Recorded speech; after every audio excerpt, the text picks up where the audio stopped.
Hey guys, welcome back to Medical Coding with Blue. Today is Q&A Tuesday. If you are brand new to my channel, welcome. I am Blue. I'm a medical coder. Every week I take all of the questions that have been submitted by viewer comments through emails and from Instagram, and I roll it all into one episode. So here we go.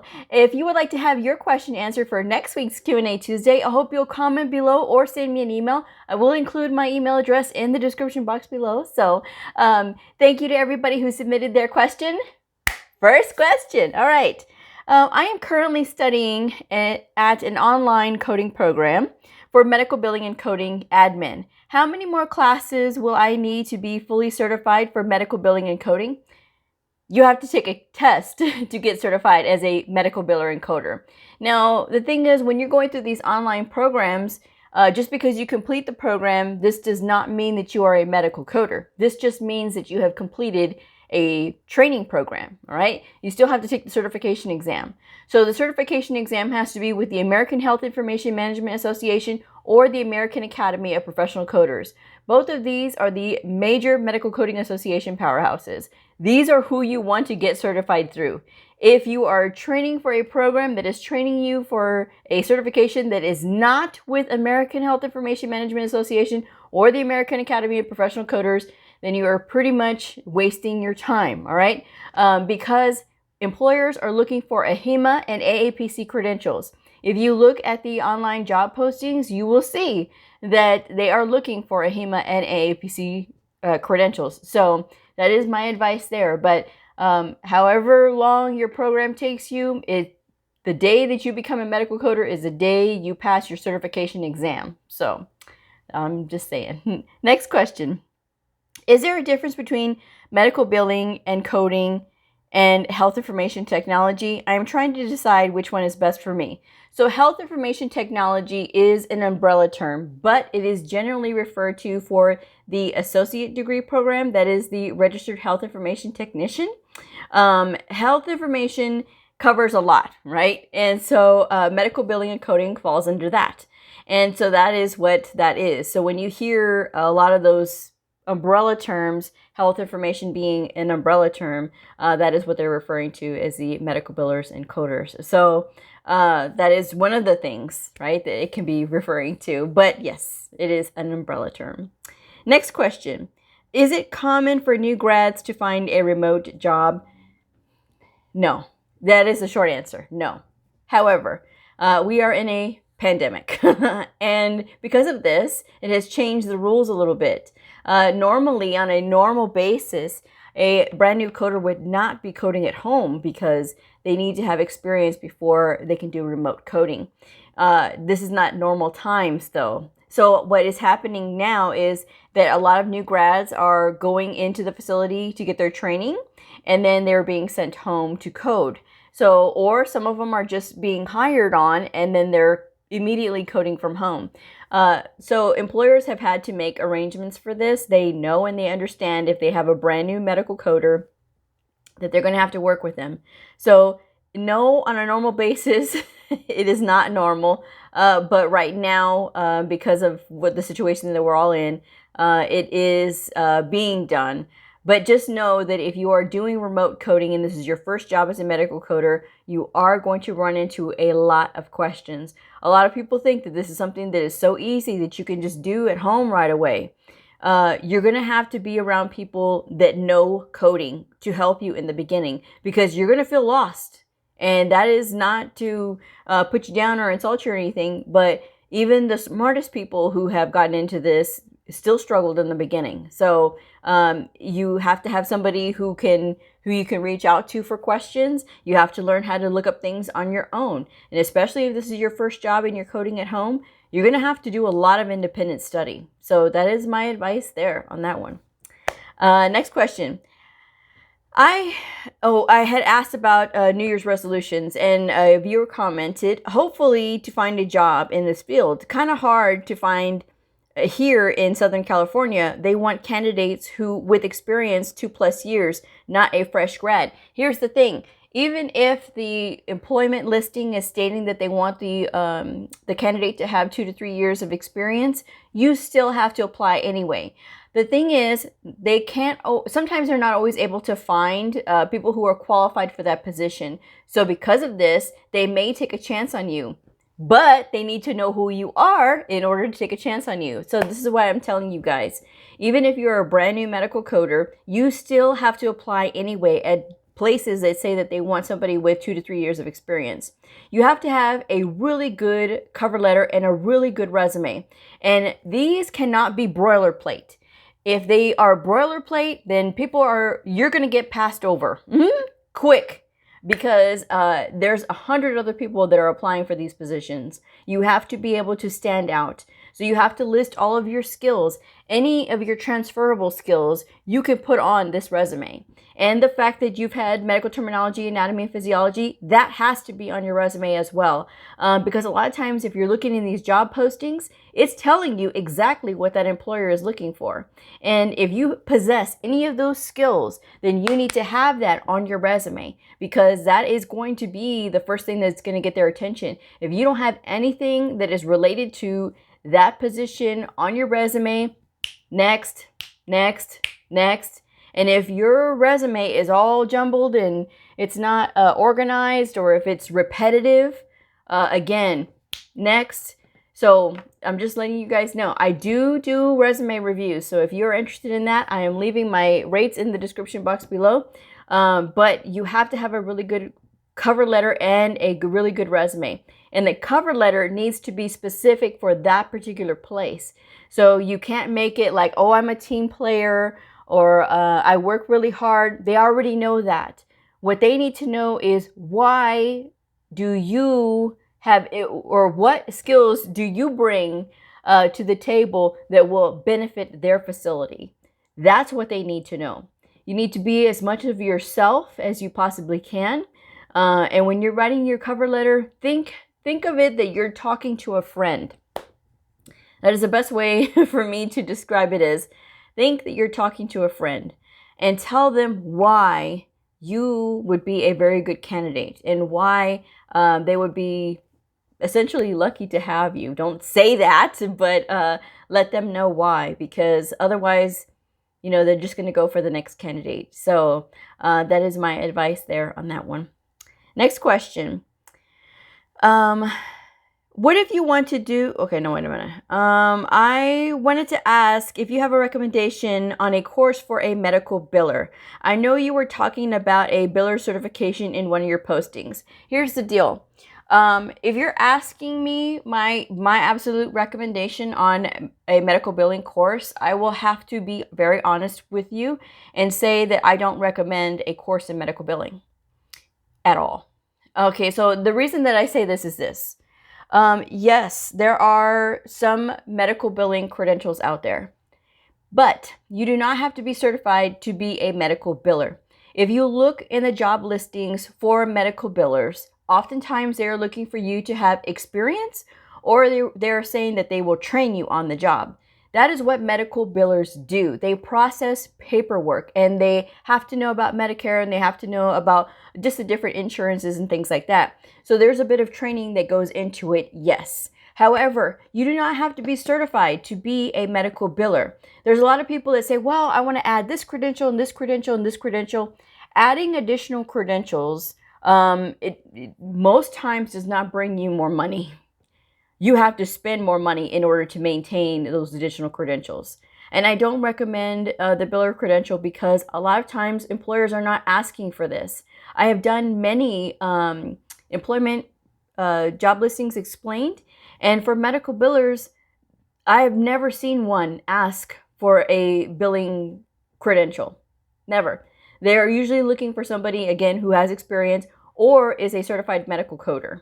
Okay, so the credentials that you are really wanting to look at, think about the ones that's going to benefit, that's going to be more beneficial. Again, with the billing, you don't have to be certified to be a biller. So do I recommend a billing course as far as like they're teaching you how to bill? No, I don't recommend it, because you can get that training on the job with an employer. Okay. And I know lots of successful billers who are not even certified. Okay. So, I mean, to me, it's just the amount of money that it would take to maintain it is, right? So I'm just saying, be very careful about what you're spending your money on. Okay. When it comes to adding additional credentials. For some, it is beneficial to add additional credentials. Yes, if your employer is paying for it, by all means, get an alphabet. But when it comes to you going out of pocket, if you're trying to be a biller, just go and try to apply at a billing company, okay? And get experience that way and get training that way. That's just my advice. Next question.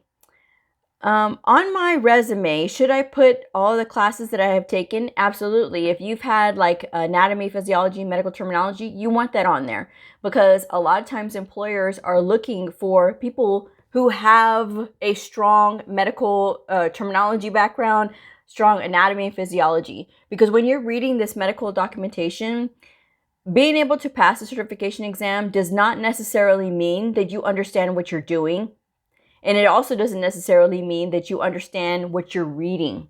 And so in order for the employer to want to invest money and time into you, they need to at least know that you understand the documentation. And it is like reading a completely different language when you're reading these encounter notes. So that is something to think about. But yes, you absolutely want to make yourself look in the best light that you possibly can on your resume. So if you know these things, even if you think, well, everybody should know anatomy, physiology, medical terminology, it's not as simple as that. So they don't know you, and they need to know what you know. So that is my advice. Yes, absolutely put it on there. Next question. Do you help people with resumes? Yes, I do. I do resume reviews. I will leave my rates in the description box below. It's $25 for the hour, and we meet over Zoom. So if you're interested in that, just let me know. And I go over your resume and my recommendations for what you should have and what you should do to dress it up. Because when these employers are looking at these resumes, this is your first interaction with them. They need to know that if they're looking at this resume, that you haven't delegated this responsibility to a professional resume writer, which to me, I'm going to be honest with you guys, is a waste of money, because of the simple fact that if you have a particular cadence on your cover letter and your resume, right? And all of a sudden you come in with a completely different cadence in how you're speaking and how you're carrying yourself, they're going to know that this was not written by you.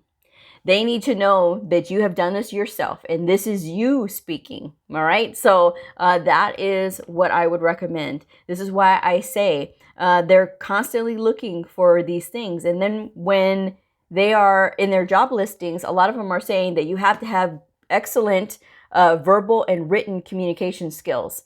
That resume, they're looking at that as well. They're looking at how are you putting your information across? How is it that you're communicating through the written word? So again, I strongly recommend that if you are looking for assistance on your resume, let me know and book a session with me and we can review that. But you know, that is just my suggestion. But yes, I do do resume reviews. Okay. Next question. Hello there. I came upon your channel yesterday and have been binge watching a bit, but I am not sure if you've already answered this question. Does an associate degree in coding get you better pay, or do they earn about the same as someone with a certificate? Yes, they do. Oftentimes, people who have their degrees, it depends on what they're doing. A lot of times they're not making that much more or that much difference from a credentialed medical coder. So it depends on what you're doing. If you're going for the degree programs, they are going to want to put you in a managerial, supervisory, or auditor position or an educator position. That is what most times employers are going to do to people who have a degree. So that is just, you know, my advice. If you are not looking to do that, that is a lot of money to spend on something that, you know, the degree holders are going function as the leaders. And if that is not what you want to do, and you just want to be a coder, go with the certifications, because again, it's not going to be that much difference in pay. Okay. And a lot of times, especially with these schools, they will say, well, you know, if you get a degree, it'll make it a lot easier for you to find a job. Not so, because I've known many degree holders who struggled to find a job. Because what happens is that they see this degree and they're like, oh, well, this person wants to be a manager, or this person's going to want, you know, more money, or whatever the case may be. So again, just because you have a degree doesn't necessarily guarantee that you're going to get a job right away, or that you're going to make more money. Okay, so that is something to think about. And, you know, with medical coding, medical coders make very good money. And if that's, you know, a concern, you know, you can just look at the Department of Labor or the Bureau of Statistics, and they will let you know how much medical coders make. So that is just my advice there. But again, oftentimes there's not that much difference between what a credentialed medical coder makes versus a degree holder. Sometimes it's the same, and sometimes I've seen degree holders make $2 more. So, you know what I mean? It's not really that much difference. And the last question. I don't have to go to college. Just do everything on your step-by-step guide and then take the test when I'm ready. So I put out a template of the independent study, right? If you wanted to do the independent study route, and both associations have credentials that you can take that do not require you to go through a formal program. If you want to go that way, if you want to do the independent study, bypass all of the trade schools or going to college or anything like that, you can study on your own, and then when you're prepared, you can go and take your certification exam. So that is an option for you. I will leave the link for that independent sequence video in the description box below. If you follow my template the way that I have it set up, it takes an entire year. Okay, it takes you 12 months. If you can go faster than that, I recommend 9 months at the minimum. But don't try to go less than that unless you had background before. If you've had background before, or if you're going from being a nurse to you want to be a medical coder, that's understandable, because you already know a lot of your medical terminology, anatomy, and physiology, right? You've mastered that. But if you have had no previous background, I do recommend you take your time, at least 9 months, because if you're trying to get through in less than 6 months, what happens is you may pass your certification exam, but when you're out in the real world, you do have to take the assessment tests for these employers. And this is every place that you apply. If they're going to give you a chance, they're going to give you an assessment test, because they need to test you on what you know.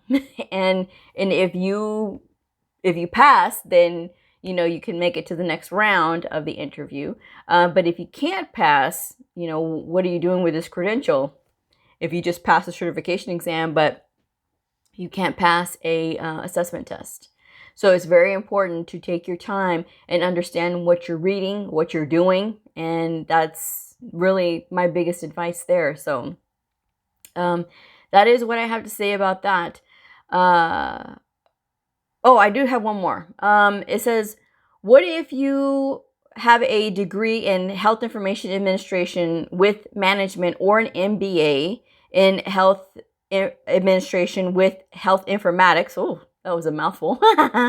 And you get certified in coding. Can you still be a coding manager or supervisor? And is it possible to get certified by self-study? Again, yes, it is. You can get certified by self-study. You can be a manager with just the degrees. You don't have to be a certified medical coder. The only time is that some employers are going to want you to be certified as a medical coder, depending on your position. If you are, you know, being an educator or something like that, they may want you to be certified as a medical coder, because they want to make sure that you know how to code in addition to having your degree. Because coding is such a small part of the degree programs. The degree programs have a lot of emphasis in the managerial side of the house, in the statistical side of the house. That's their concentration. So a lot of times employers will ask the candidate to be certified as a medical coder. But yeah, you can absolutely be a manager without the certification. You can, I mean, obviously, if you have a MBA or if you have your health administration with health informatics, obviously that is manager training. So you want to get into a position like that, but absolutely you would be able to do that. You wouldn't have to have a certification. So that is my episode for today. Thank you so much for joining me. If you have your questions that you would like to submit, please comment them below or send me an email. And have you subscribed to my channel? Or if you liked yet. So please do. And I will see y'all on the next video. Bye.